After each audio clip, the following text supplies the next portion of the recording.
Well, for days, First Coast News has been investigating how reliable home DNA kits are and even how they've helped long-lost relatives find each other. But those DNA test kits are not as secure as you might think. What's happening to your personal information? On Your Side's Ann Schindler looks at who's really profiting and why 23 chromosomes are creating a wide range of new concerns. We had no idea of anything. The mother of adopted twin girls, Joan Romano, says the only information she knew about their background was their Chinese heritage. Nothing.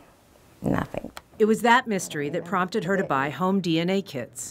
I do have a number of friends who are also in the adoptive community, and they were saying this way we could get some health ideas. The test was less than $100 and easy to take. It comes with a little tube, and they have to spit in it up to a line, which is hard to get that much spit.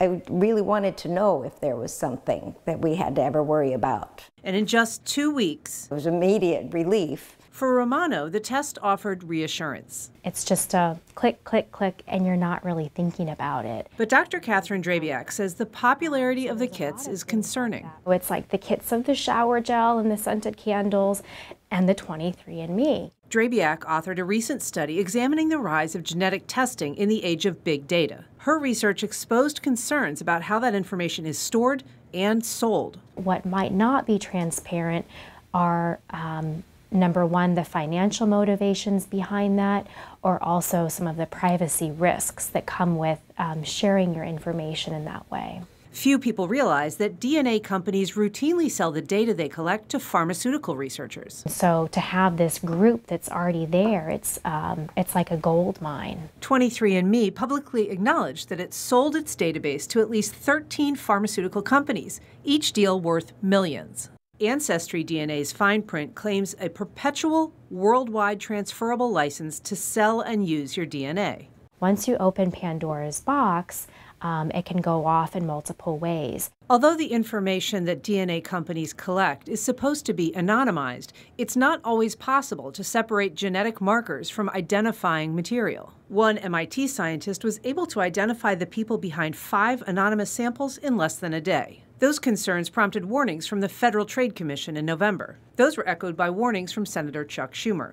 But with Cyber Monday deals that offered half off on several brands, the amount of DNA information circulating will only increase. It was a big Christmas gift for a lot of people, I think. Joan Romano, who subsequently did a DNA test with her husband, isn't particularly worried about the privacy issues. Sneeze reflexes and skin pigmentations. For her family, the answers about her daughter's health outweighed any questions about data risks. There's nothing they can do with my DNA history. They can't change me physically, so it's not like my credit information or something that they could ruin my future, so I guess there isn't too much they could do.